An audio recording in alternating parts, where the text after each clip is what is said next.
Hello everyone, welcome back to the Hand Spinner Review Spot YouTube channel. You can click on the link in the description below to go to our Facebook page, or more importantly than that for us at the moment, if you give us a subscription here if you like what we're doing, that's really helpful. So, what are we looking at today? Well, I've made it quite obvious. This is the Arrow spinner, the Arrow bar spinner I guess, by Aesthetics. So, let's put the little tin to one side and get on with this. So, here you go, as you can see it's quite a classic bar spinner outline. Made in China, stainless steel, and let's stick a few things next to it for a size comparison. So there you go with the original rotor blade, the compass, the full compass I should say. I'll put that on the top so you can see a direct comparison. Sorry, they're moving around a bit. From Zerofude, the mini compass from Zerofude. As you can see, it sort of sits somewhere in size between the two. Let's put a stubby in there. Let's put that underneath so you can see it's a fair chunk longer than a stubby. And then we'll put just a couple of other spinners on the table, so if you've got one you get an idea of the overall size. There's a Tri-Cocoon and a Turnian. So there you go, that gives you hopefully an idea of what you're looking at here. It's kind of a moderately sized kind of middle ground kind of bar spinner. As you can see, this is considered a fairly long bar spinner, the original Zerofude compass, and it's just a shade longer. It's not a huge amount longer, the compass, but it's there. So, what do we have here? Well, this, as I say, is the Arrow by Aesthetics, and it's an interesting design. It's quite angular, it's quite interesting, it's a simple slab bar spinner, and in some ways it feels a little bit like a throwback to me, you know, for how young the spinner scene is. I kind of was really quite happy when this landed in hand.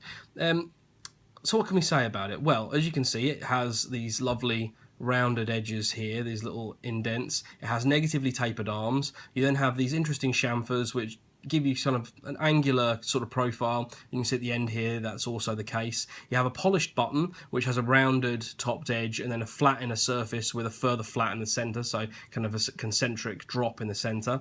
And it's also interestingly machined in that it has certain kind of undulating curve within the body itself, which I quite like. I like that it throws the light slightly differently.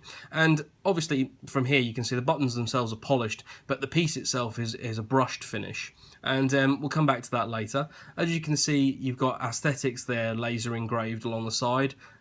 I quite like that. I almost wish it was on both sides in a sense, but I'm not always a fan of sort of big branding like that on a spinner. I kind of prefer the way that someone like Damn Designs do it with their little logo. But it's not you know, it's not gratuitous at all. It's not really a problem. In use, this is a nice bar spinner. It comes with two different bearings. It's becoming quite common for Chinese produced spinners. And what you have inside this one right now, I think, is the hybrid. I can't actually remember what I've left inside it. It feels like the hybrid. Let's have a quick look. Yeah, that's the hybrid in there. And you can see it's a bearing cage, you know, no surprise there, given the origin of this spinner. It's cleanly done. The machining work all around there is really nice and sorted. Nothing wrong with that at all. And then you have some relatively simple buttons. In terms of their fit and finish, they're really, really nicely done. And yeah, so there you are. In use, this feels kind of strikingly similar in a sense to a full compass, particularly as, I mean, you're looking here at, where's the 73 grams. You can find it in my review list of weights here. It's got a certain heft about it, which I have to say I quite like. And I've been reviewing so many tri-spinners recently. It just seems like so many of the new designs are coming out as tries. It's really nice to be able to handle a bar spinner again. So if you don't like the typical bar spinner things of judder, or axle lash as I've generally referred to it, yeah, sure, that's there, that's inherent in all bar spinners. You know, what else is new? It's nothing serious. If you don't like that, you won't like this. If you do like that, you will. Or if you're just aware that that's part of a bar spinner, that's part of the physics involved. It's really, really nice in the hand. It's quite a long spinner, this. I've had well over 7.5 minutes out of this, and I'm sure that you could go even further. To say that it's negatively tapered at the end, there's still a lot of mass in this. As you can see, it's relatively thick. If you take something like there we go, you take something like the compass, you can see that the thickness of this at its thickest point is similar to this, but there seems to be just more mass overall, and there's less thinning out around the edge. You don't have a big stepped drop like you do on something like the compass, and so it does have a certain heft about it.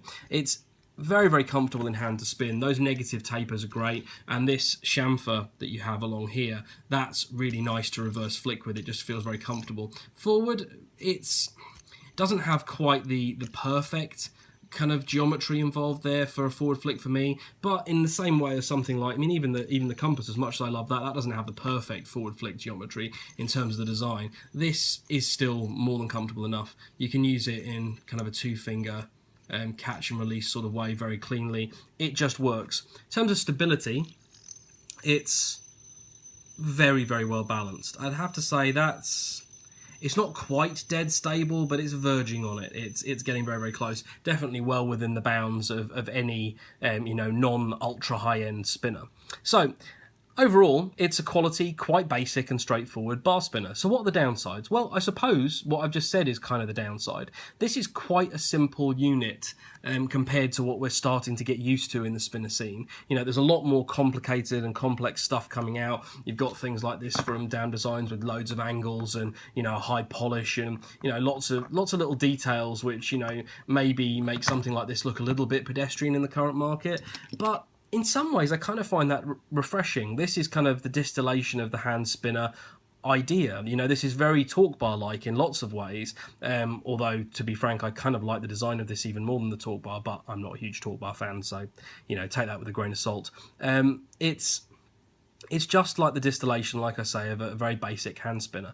What I don't like in a more objective sense is I'm not a big fan of the brushed finish here. It's not badly done by any means. It feels, as a rubbed satin, maybe a touch hasty here and there. It feels like the directions maybe aren't quite as lined up as you would like them to be. I often think if you have something like this where there's a sort of a suggestion of a circle, then it should be brushed in that way, and then the flats brushed separately. And there's kind of a suggestion of that, but it doesn't quite work for me. I'd have liked to have seen this either in its machine finish, although I imagine it would have been perhaps slightly harsher and you might have developed some hot spots where this one doesn't really have any. Maybe the machine finish, or maybe a sandblast, maybe a polish would have been nice.